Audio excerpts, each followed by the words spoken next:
This is the Meccano modeler build Tickle and his version of a FARMALL tractor with a mid-mounted steerage hoe and steering mechanism. Underneath it has a 3-speed forward gearbox driving into a differential to both wheels at the rear.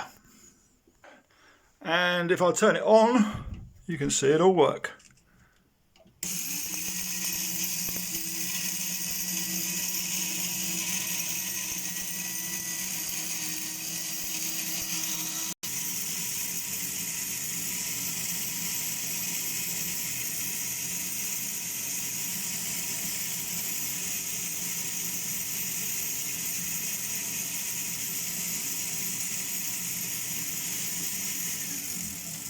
Seamless change going forward on every gear.